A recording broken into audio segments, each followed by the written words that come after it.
Army Specialist Christopher Horton was a sniper who was killed in an ambush in eastern Afghanistan on September 9, 2011.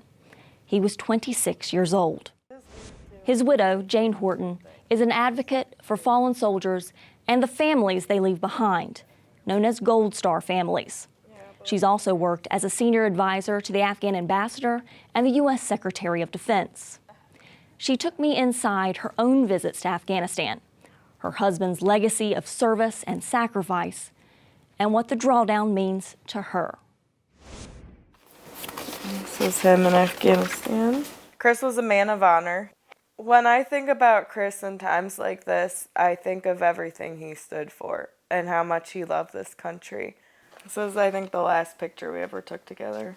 We never thought anything would happen to him. And seeing the number plastered everywhere, 2,400 were killed, 2,400 were killed. It just blows my mind that my husband was one of 2,400 that was killed in Afghanistan. That's the funeral. And when I got that knock, I knew that this life is no longer about me. This life was about telling people about men and women that are willing to fight, bleed, and die for them, and that love them so much and love America so much that they're willing to give everything. You know, people are watching Families of the Fallen. People are afraid to approach us. As people do care about us deeply, people haven't really stopped to ask what actually happens after the knock at the door. What is the process? So just working to make sure it stays on the mind of our people in power, because my generation is at home being mom and dad to their kids. And so they don't have time to make sure that people are remembering or paying attention. And so I'm pretty relentless with it because it's not about me. And if I can make one day easier for these families, I'll do anything I can do. Here's my first trip to Afghanistan. I got to meet General Austin, no, Secretary Austin. I wanted to go to Afghanistan and I wanted to learn about the country because my husband's blood is in their soil. And General Dunford brought me for the first time, former chairman of the Joint Chiefs of Staff. And I was so excited to go. You know, that trip really changed my life. And so, you know, throughout the years of being involved in Afghanistan and getting to know the Afghan people, I really feel like they've given me part of my heart back. And so maybe we have to leave at a certain point. Maybe we don't. I know we already did, but we can do it better than we did. So the president said, would you send your sons or daughters, you know?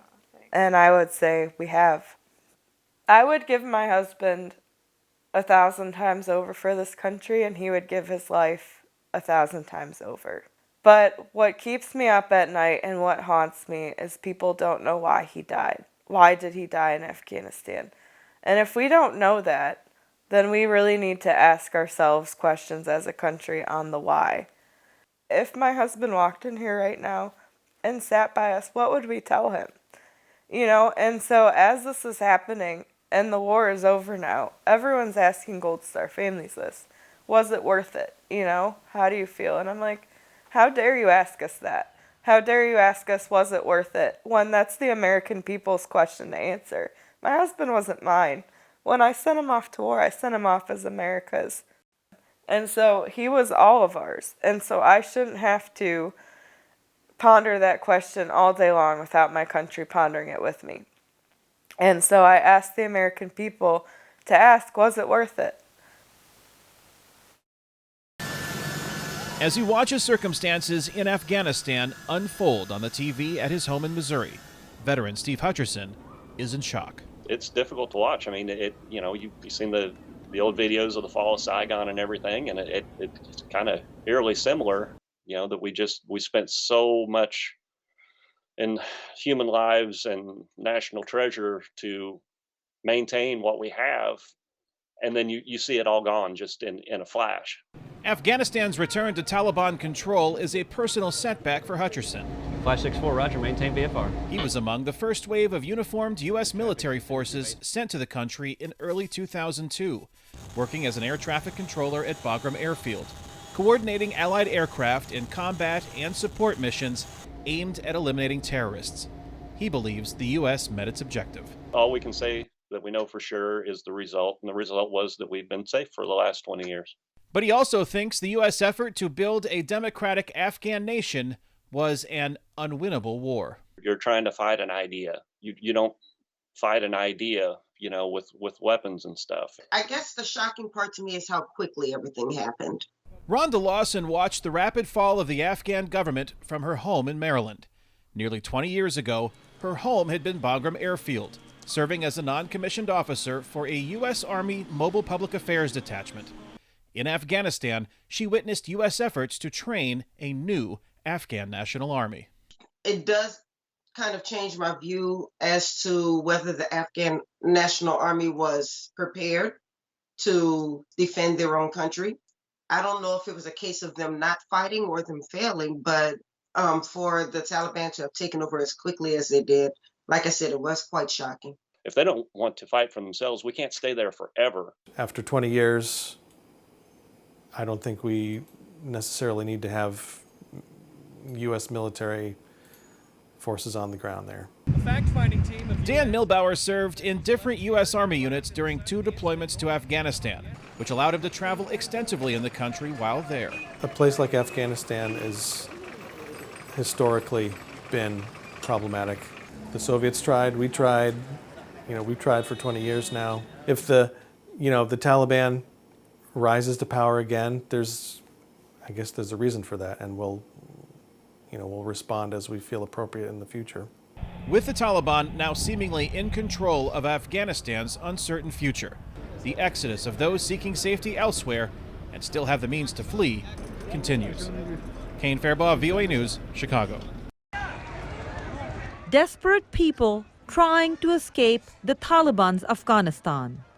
At Kabul's international airport, the lines are long and more are coming every day. With thousands gathered outside, packing the entrances, getting inside the airport is an ordeal. We are in trouble. See my clothes, see all my clothes and my feet. It's very trouble. There is Taliban and there is American. No one hear about me.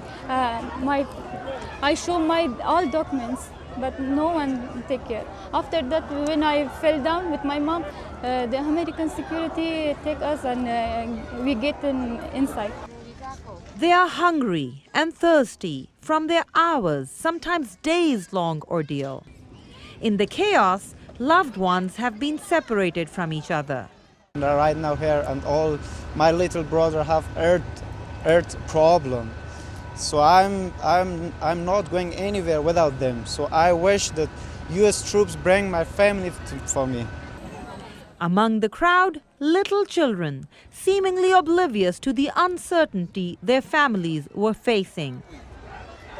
Western nations are trying to evacuate Afghans who worked with them with their families. But many are without proper documents, making entry to the airport more difficult.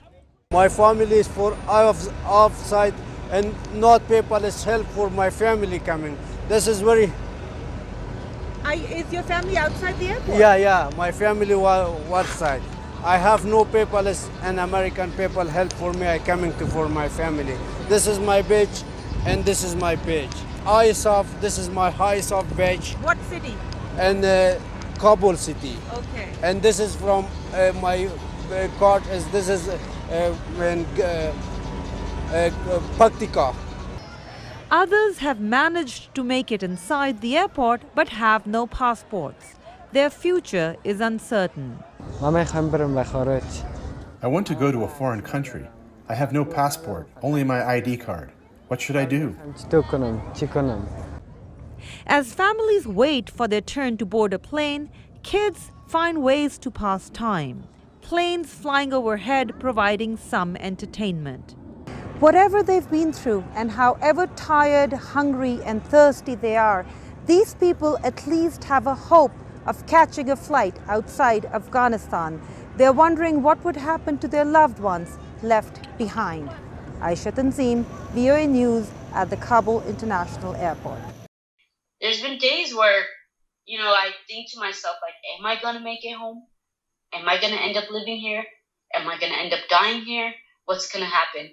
25-year-old California native Nasria came to the Afghan capital in June to visit family and marry her longtime boyfriend. She and her new husband fled to the airport after the Taliban took control, but they never made it in. It was so hard to just get on a flight. There was a couple of days where we had to sleep on streets. People were literally stepping over people. That's how bad it was. After her booked flight home was canceled amid the chaos, she reached out to the State Department for help. They told us, go to a certain location, you will be picked up. And this is from the State Department. You will get picked up. Go there. And it was in the middle of the road across the airport. So we went there, waited an extra 12 to 13 hours with no food, no water, nothing. She'd wave her passport. They won't let us go. They're gassing us and they're shooting at us. But day and night, the Taliban kept blocking her. I got gun pointed to my head. Our troops were literally at the gate, just waiting for us to continue walking. And they had blocked us. And there was a time where I went past them and I started walking as fast as I can. And they started shooting right by my leg and told me to come back or they would shoot me. She says her husband, an Afghan national, even begged the Taliban to let her in the airport without him, but she refused to leave him. I was not going to leave without my husband because I knew in my heart I was never going to, step a foot back in Afghanistan once I go home. And I'm pregnant, and definitely my child is going to need a father. I'm going to need a husband by my side. Now that the U.S. military is gone, Nasria says the Taliban are hunting Americans. And apparently they're going door to door from now, trying to see, if anybody has a blue passport. The State Department has told her to stay put and they will find a way to get her out. But she gets more discouraged with each passing day. I don't even think I'm going to be able to go home. I definitely lost some hope. If I was only 15 steps away from the airport and I was told people are going to come out of the airport to get me, so what hope am I supposed to have now? A few weeks ago, we brought you the story of Nasria, one of the Americans trapped in Afghanistan after U.S. evacuation efforts ended August 30th. I kept in touch with her following our report and can now share a remarkable update. She hid in a basement for nearly 3 weeks as VOA News and others in and out of government worked around the clock to help. And then a breakthrough. The State Department put her on a flight to Doha, and then the veterans group Operation Recovery bought her a business class ticket to Los Angeles. We can now report she is home safe. Welcome back. And you may have noticed her little baby bump. Nasria told me she went to the doctor after getting home, heard her baby's heartbeat for the first time, and was told baby is doing well. A homecoming nearly 10 months in the making. Troops from the 10th Mountain Division landing on American soil after multiple delays, turning in their weapons after a historic deployment. Just like being home, it doesn't feel real. I was talking to somebody earlier. You almost feel like somebody's going to call you up and say, okay, yep, just kidding. We got to go back. We're not done there. Battalion Commander Lieutenant Colonel Chris Rowe said these troops helped turn over every remaining American base in Afghanistan, from Helmand in the south to Mazar al-Sharif in the north, and then the military's hub, Bagram Airfield, before finally providing security at Kabul International Airport, helping evacuate more than 120,000 people while under constant threat. Very hectic. Rivaled pretty much any deployment that I've been on, quite frankly, and we've got some good ones. One thing I do know about mountain soldiers, we are mountain tough. About half of these soldiers either weren't born or don't remember the terror attacks in 2001 that started the war they ended. The soldiers of the 10th Mountain Division have felt the impact of the war on terror as much as anyone. 46 deployments to Iraq and Afghanistan since 9/11/2001. Their mission flag now lowered, families sharing that first hug. It felt like home. It felt like exactly where I've been wanting to be for over 9 months. It was amazing. For some, 288 days felt like a lifetime. I'm ecstatic. She was 5 months when he left, so he's missed pretty much all the firsts. A long-awaited reunion for Aubrey and Sam Evans. Their daughter's smile says it all.